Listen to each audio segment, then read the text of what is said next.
Ambassador Kathera floated nervously in the crystal chamber filled with breathable liquid, her blue-scaled body trembling as she prepared to face the most powerful beings in the galaxy.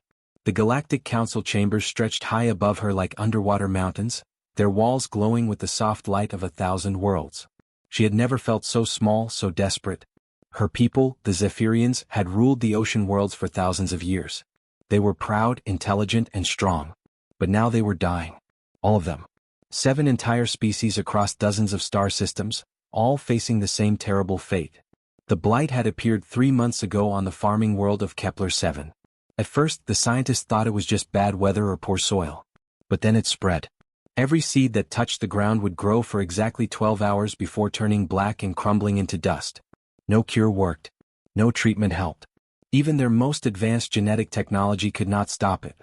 Kathera swam slowly toward the center of the great chamber where the council members waited. Each species had their own section designed for their needs. The rock-eating granite lords sat in chambers of crushing pressure. The energy beings floated in fields of pure electricity. The insect-like hive queens buzzed in their warm, humid domes. Honored Council, Kathera began, her voice shaking as it echoed through the translation devices, I come before you with the heaviest heart. The agricultural plague has now reached 47 worlds. Our food stores will last only 2 more months. Our children are already growing weak from hunger. Council Prime Thexan, a being of living crystal who had governed for 3,000 years, pulsed with dim light. Yes, we have heard of your situation. What assistance do you require? Kathera's gills fluttered with shame. We need food. Emergency supplies. Enough to keep our people alive while we search for a cure. She paused, knowing what she had to say next would sound foolish to these ancient, practical beings. We have heard stories about the humans of Earth. They say these creatures are skilled at growing things. A wave of what could only be called laughter rippled through the chamber.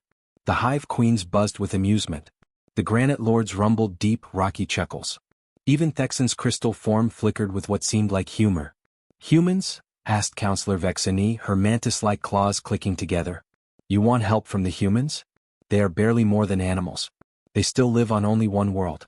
They fight wars over patches of dirt and colored cloth. But their world, Kathera said quietly, their world grows more different kinds of plants than any other planet we have ever discovered. Their oceans are full of life. Their lands are covered with forests and grasslands that stretch beyond imagination. Council Prime Thexan's light grew brighter as he considered this. It was true that Earth was unusual. Most worlds that developed intelligent life had only a few hundred species of plants and animals. Earth had millions. The humans themselves were strange too. They seemed to care more about other creatures than their own survival sometimes. Other species in the galaxy found this behavior puzzling and primitive. The humans are known for their excessive generosity, Thexan admitted slowly. They once sent medical supplies to the Corlin Empire even while the Corlins were stealing their trade ships. When the mining guild asked for farming advice, humans sent entire teams of experts for free. They are emotionally unstable, added Counselor Dracoth, his reptilian eyes glowing red. They make decisions based on feelings rather than logic. They will probably send you some basic food supplies and ask for mining rights to your asteroid fields in return. Kathera nodded eagerly. Even basic supplies would buy them time. Whatever they ask for we will give. Our people are dying. The chamber fell quiet as the council members considered her request. Kathera floated in the silence, watching the great beings who controlled the fate of hundreds of worlds. She thought about her own world, where the great coral cities were growing dark as families shared smaller and smaller meals. She thought about the children who no longer had the energy to play in the kelp forests. Finally Thexan spoke. Very well. We will contact Earth and request emergency food assistance.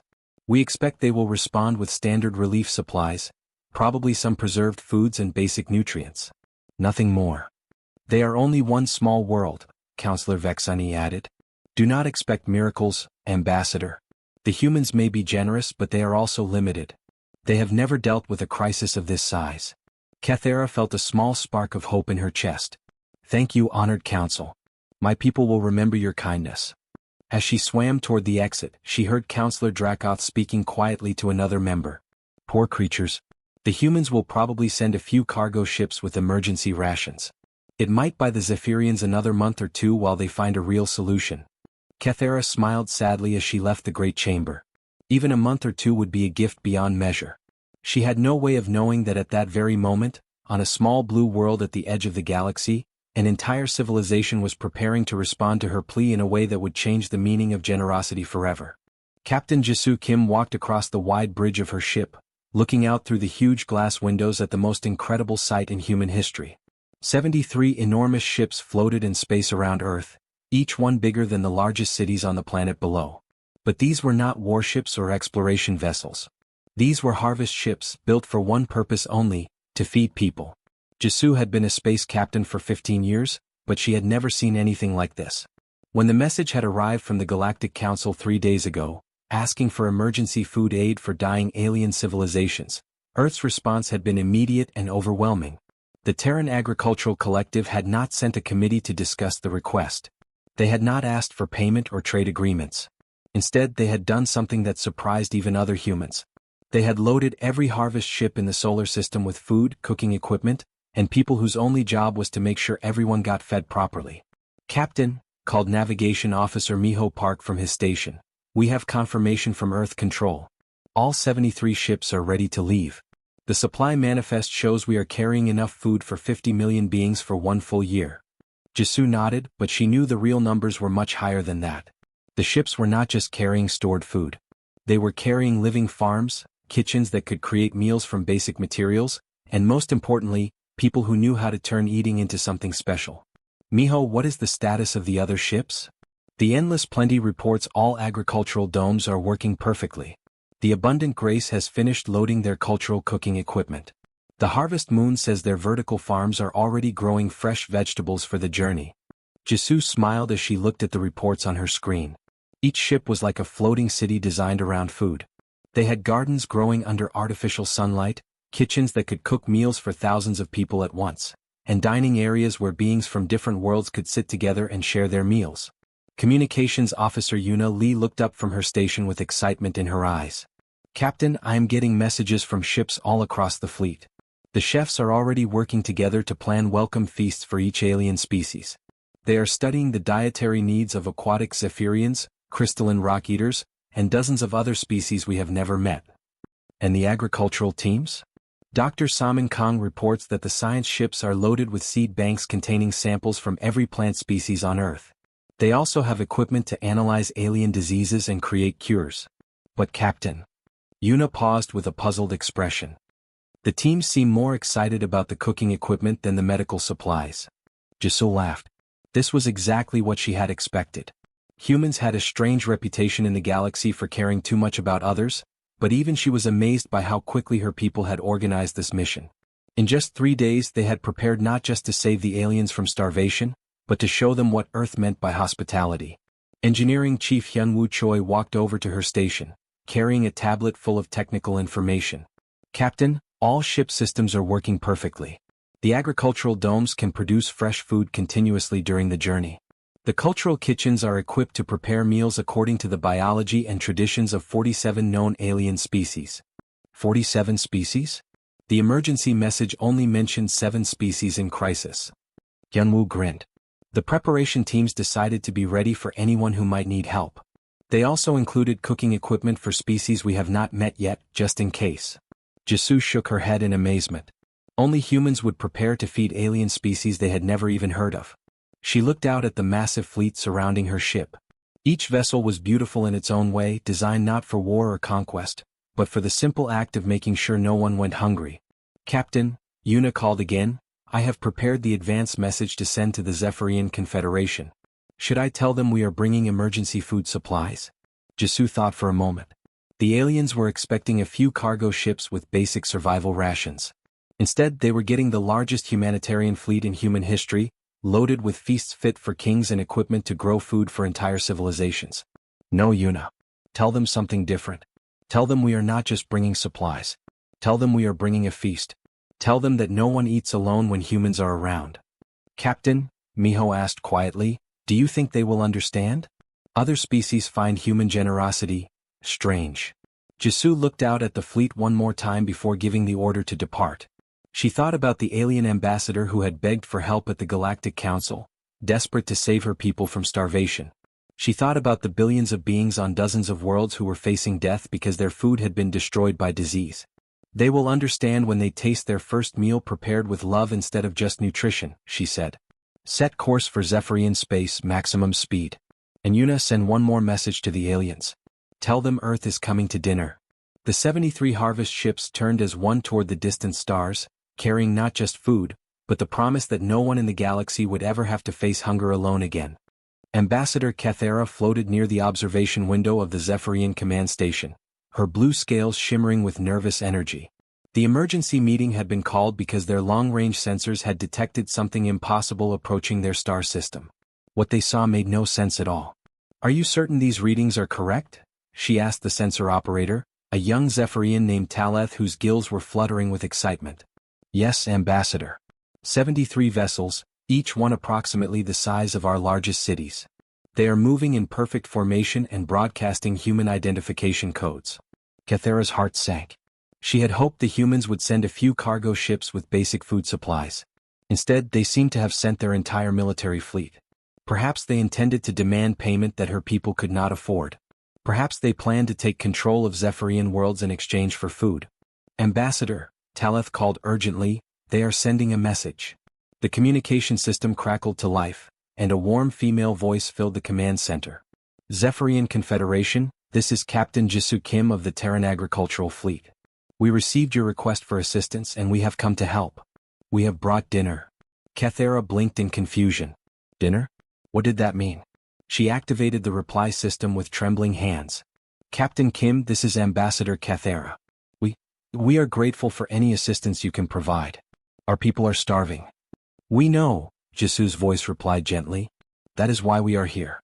Please prepare docking facilities for your people. We would like to invite everyone aboard for a meal. Within minutes, Council Observer Vexeni arrived at the command station, her insect-like eyes wide with disbelief. She had been watching the human fleet through the most powerful telescopes available, and what she saw defied every expectation. Kathera, she whispered, you need to see this. The human ships, they are not what they appear to be. Together, they watched through the viewing screens as the most incredible transformation began. The massive human vessels, which had looked like ordinary spaceships from a distance, suddenly began to change. Sections of their hulls opened like flower petals, revealing spaces inside that glowed with warm, inviting light. What are they doing? Kathera asked. I think, Vexeni said slowly, they are preparing to welcome guests. The hull sections continued opening, and now they could see inside the ships. Where they had expected to find cargo holds full of emergency rations, they saw something completely different. There were rooms with transparent walls that offered beautiful views of space, filled with tables and chairs arranged for dining. There were gardens growing under artificial sunlight, with plants and flowers that seemed to dance in the gentle breeze created by the ship's life support systems. Ambassador, Taleth called, they are launching shuttlecraft. Hundreds of them. They appear to be decorated? Kathera looked closer and saw that he was right. The small ships approaching their stations were not military shuttles. They were painted in bright, cheerful colors, and through their windows she could see humans wearing what appeared to be party clothing. The first shuttle docked with their command station, and Kathera swam quickly to the airlock to meet their visitors. The door opened and 3 humans floated into the water-filled corridor. They wore special breathing equipment that allowed them to survive in the liquid environment, but their clothes were beautiful and festive. The first human, a woman with kind eyes, bowed politely. Ambassador Kathera? I am Cultural Liaison Officer Naeung Park. We are here to escort you and your people to dinner. Dinner? Kathera repeated, still not understanding. Yes. Our chefs have been working very hard to prepare meals that will be safe and delicious for your species. We have studied your dietary needs and created special dishes that we think you will enjoy. Before Kathera could respond, more shuttles were docking with stations throughout the star system. Everywhere, humans in festive clothing were greeting surprised aliens and inviting them aboard the massive harvest ships. Kathera found herself aboard the ship called Boundless Harvest, swimming through corridors filled with the most amazing smells she had ever experienced. The humans had created water-filled passages for aquatic visitors, but they had also made them beautiful, with lights that looked like underwater sunshine and decorations that reminded her of her home world. She was introduced to Chef Dian Shin, a human who seemed to be in charge of food preparation. Dian showed her to a dining area where hundreds of Zephyrians were already seated at tables, looking confused but hopeful. What is this food you are preparing? Kathera asked. Dian smiled warmly. We call it comfort food. These are dishes designed not just to feed your body, but to make your heart feel better too. When people are sad or scared or hurt, humans believe that the right food can help heal their spirits. Kethera watched in amazement as human servers began bringing out plates of food that had been specially adapted for Zephyrian biology. The dishes were not just nutritious, they were beautiful, arranged like works of art and flavored with spices that somehow reminded her of happy memories from her childhood. Around her, aliens who had not eaten a proper meal in months were tasting foods they had never imagined. Some were crying with relief. Others were laughing with joy. Children who had been weak from hunger were gaining strength with every bite. Captain Jisoo appeared beside her, watching the scene with obvious satisfaction. In times of hardship, she explained, humans believe the best response is to bring people together around a table. Food is not just about staying alive. It is about hope, community, and love. Kethera looked around the enormous dining hall, which seemed to stretch on forever, filled with the sounds of conversation and laughter in dozens of different languages. For the first time in months, her people were not just surviving. They were living. 3 weeks had passed since the human fleet arrived, and Ambassador Kethera could barely recognize her own star system. What had begun as a desperate plea for emergency food had transformed into something she had never seen before in her long life. The humans had not just saved her people from starvation. They had created the most incredible celebration the galaxy had ever witnessed. She swam through the corridors of the boundless harvest, passing dining halls where beings from dozens of different worlds sat together, sharing meals and stories. The sound of laughter echoed through the ship in languages she had never heard before. Children who had been too weak to play just weeks ago now ran through gardens that somehow grew in the middle of space, chasing human youngsters and learning games from species they had never met. Dr. Salman Kong had called an emergency meeting of the Joint Science Council, and Kethera hurried to attend. She found the meeting room filled with scientists from multiple species, all working together on the same problem that had seemed impossible just a month ago. The genetic analysis is complete, Salman announced, her voice filled with quiet satisfaction. We have identified the exact cause of the agricultural blight. Our laboratories can synthesize a cure within 3 days. The treatment will be ready for distribution across all affected worlds by the end of the week. A cheer went up from the assembled scientists. Kethera felt tears of relief flowing down her scaled cheeks. Her people would live. Their worlds would grow food again. The nightmare was finally over. But then Salman said something that surprised everyone in the room. The cure is ready, but that is not why we came here. What do you mean? Asked Dr. Vrechtun, a crystalline scientist from the Granite Lords. Surely the cure was your primary mission? Salman smiled and gestured toward the window, where they could see the incredible festival that had grown around them. We came here to do what humans always do when others are suffering. We came to remind everyone that no one has to face hardship alone. Kethera had spent every day for 3 weeks moving between the human ships, and she still could not believe what she was seeing. The humans had not just brought food. They had brought joy. Culinary officer Jiho Nam had spent days working with alien refugees to create new types of food that combined human cooking techniques with alien ingredients. The results were amazing dishes that no one had ever tasted before.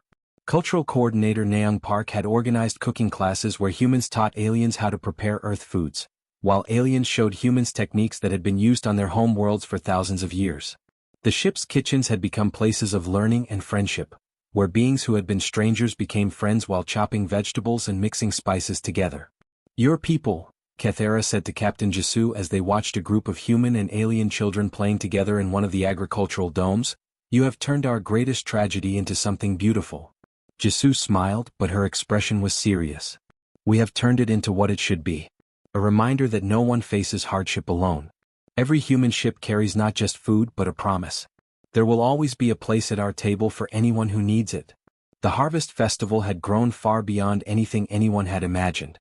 What had started as an emergency food delivery had become a celebration that filled the entire star system. Each human ship had dedicated entire decks to different cultural celebrations.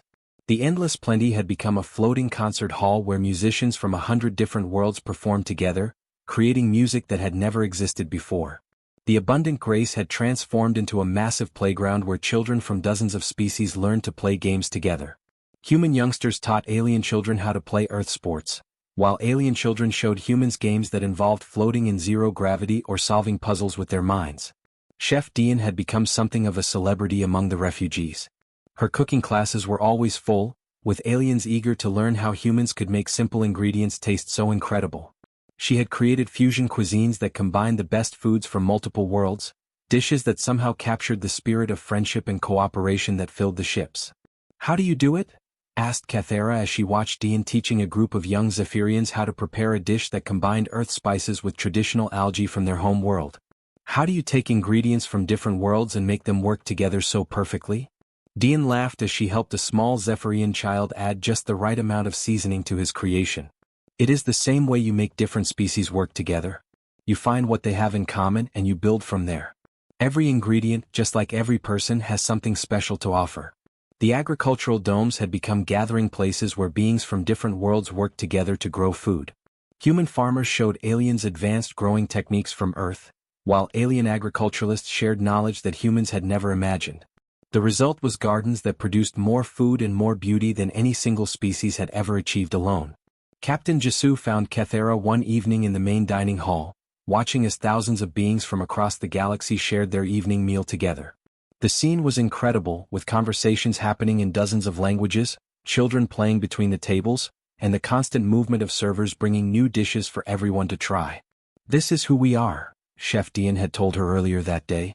"We turn crisis into community." Looking around at the incredible festival of friendship and cooperation that surrounded them, Cathera finally understood what made humans so different from every other species in the galaxy. They did not just solve problems. They transformed them into opportunities to bring people together. 6 months had passed since the terrible blight had been cured, and Ambassador Cathera expected the humans to pack up their ships and return to Earth. After all, their mission was complete.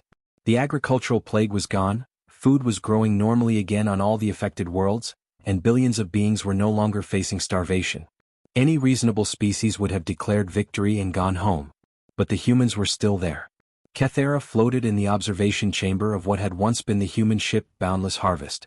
Now it had been transformed into something called the Galactic Harvest Station Eternal, a permanent structure that orbited the largest Zephyrian world.